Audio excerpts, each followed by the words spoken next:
What's up everyone, it's the Autistic Scyther here, and this is part 2 of my top 10 favorite Nintendo 3DS games. Part 1 of this list is already up now,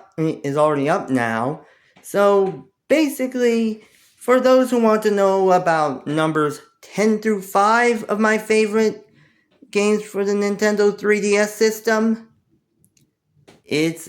I suggest more or less you watch that video first, then come back to this video once you get that done. It depends. Alright, since that's out of the way, let's move on with the second half of the list. Moving on next to number 4, we have Pokémon Sun and Moon. Honestly, when it comes down to Pokemon, I have the DS titles, I have played so many games. And surprisingly enough, I have played through 4 of the 9 generations on the 3DS. Namely being Platinum for Sinnoh, Unova, Kalos, and Alola, plus Johto for the Johto remakes from Gen 4, and of course, Yellow and Crystal would also count as well, considering Virtual Console. So, I had a lot to be considered, especially when it came to 3DS titles, since it's only Gen 6 and 7. And while Gen 6 is a generation I actually like due to being one of the first games on a sort of 3D plane, as well as introducing Mega Evolutions, since I already created my top 10 most wanted Mega Evolutions, or one Pokemon, and I should get Mega Evolutions in Pokemon Legends ZA. And this is even with the announcement of Mega Victory Bell, which looks really goofy as heck, like something out of VeggieTales, but that's neither here nor there. My favorite has to be Pokémon Sun and Moon. And now, like most other people, I love Ultra Sun and Moon since it basically adds in a lot of new Pokemon onto the game, and in fact, I was able to use specific Pokemon for the first time in Ultra Sun and Ultra Moon, like Larvitar for one reason, and possibly to an extent Pokemon like Beldum and Mimikyu. The real reason is Sun and Moon basically changed up the game when it came to Pokemon. As, honestly, gym leaders are good, which Sword and Shield and Scarlet and Violet's gyms are actually pretty amazing, since Sword and Shield not only takes the gym challenge and turns it into a spectator sport, and Scarlet and Violet basically gave us 3 different paths to take, from the gyms in the Elite Four, to Team Star, and the Titans. But honestly, you gotta admit, Sun and Moon, and to a lesser extent Ultra Sun and Ultra Moon, changed the game by basically having you face off against totem Pokemon. And the fact that I remember Sun and Moon fondly was because, honestly, every time I get a new game, I have to play through it at least once or twice, or maybe even 3 times. But honestly, I've always found myself struggling with many of those totems. And either way, it's pretty fun to find out ways to defeat them that you never knew possible. And honestly, if I had to, I'd say a few of my favorite Pokemon would be Pokemon from Alola, which is really fair to say when you think about it. Plus, no more HMs. I'm finally free, baby! Woo! Okay, sorry about that, but yeah. Honestly, like everyone else, I was excited when HMs were gone from the game. Granted, we did take a step back with the Koraidon-Miraidon thing, but other than that, no more HMs. Ah, it's the best thing. Moving on next at number 3, we have, well, Legend of Zelda Ocarina of Time 3D. And, alright, here's a little thing. Growing up, I've been a Nintendo fan for as long as I could remember. In fact, when I was in elementary school, I had not just a Game Boy / Game Boy Color, but around when I was 8 or 9, I got a Nintendo 64. And I played the heck out of it.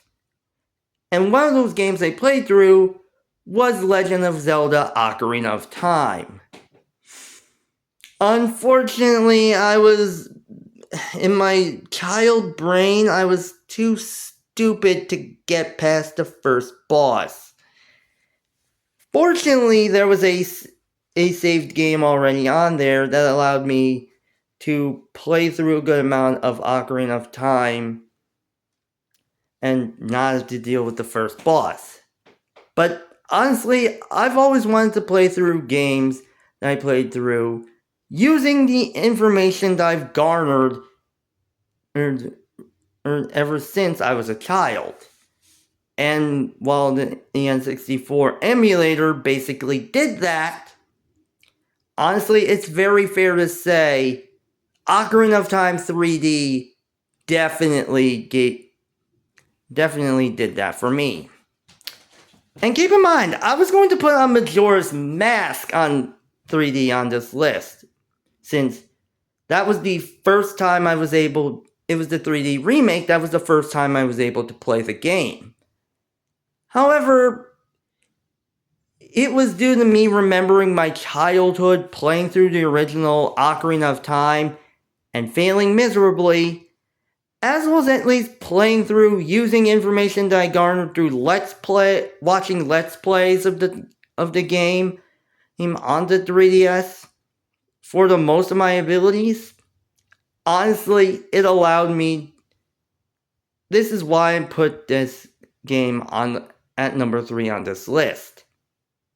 Plus, if it wasn't for the 3D remake, I would have never loved the Megaton Hammer as much as I do.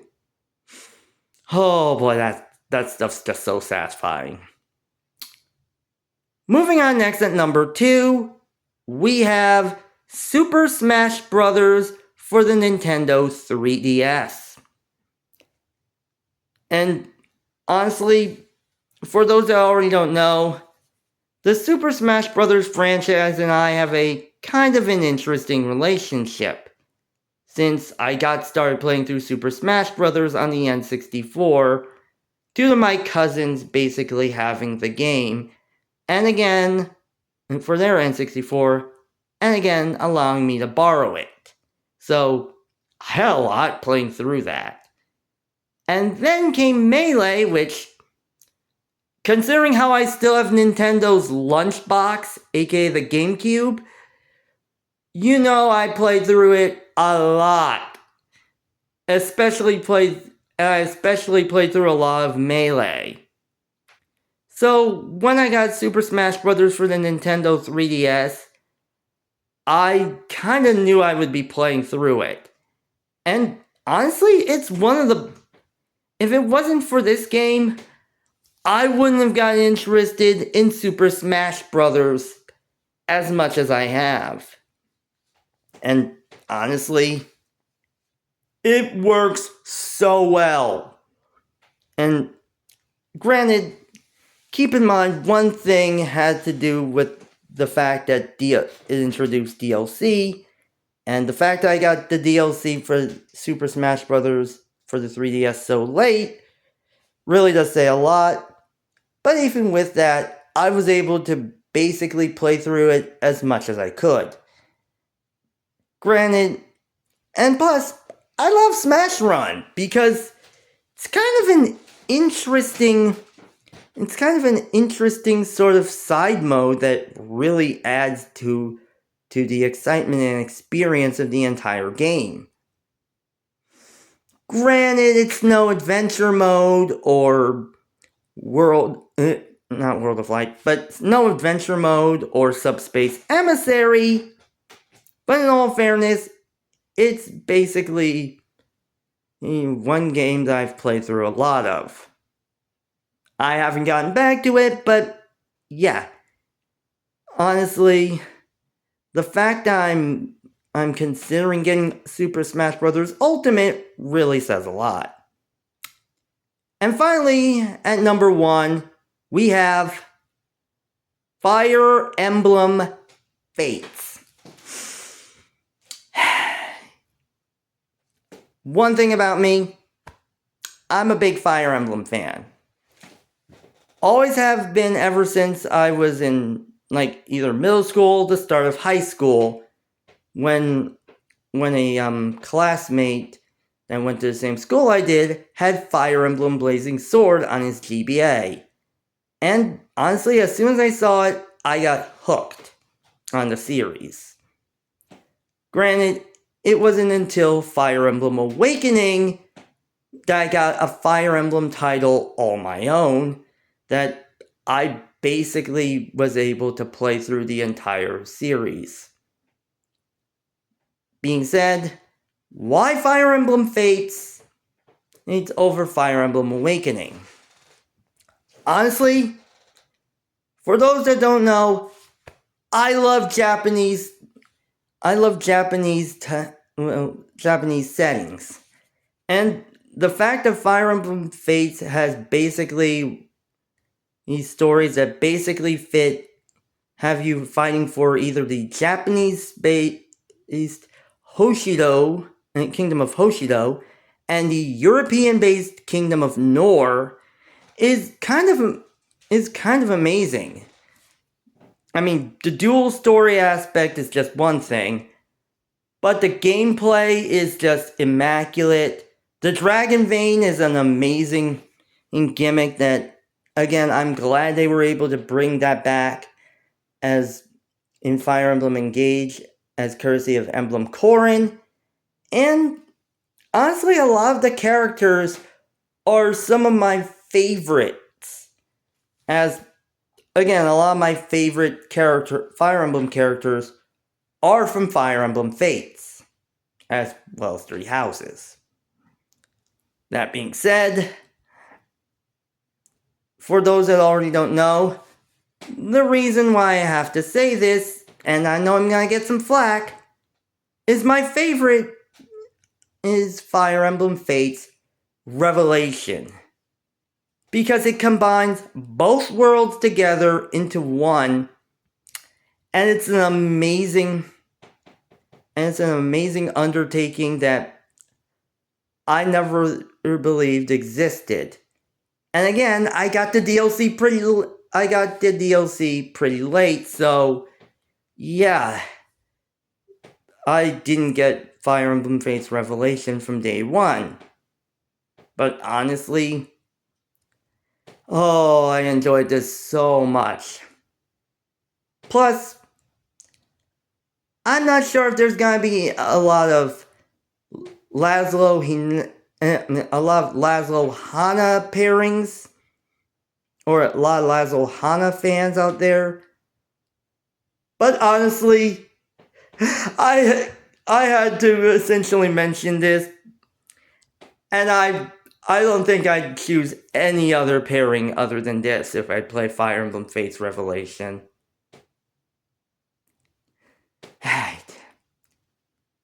Either way, that's why Fire Emblem Fates is number 1. Those are my top 10 favorite Nintendo 3DS games. Like, comment, and subscribe. I'll see you next time, everyone.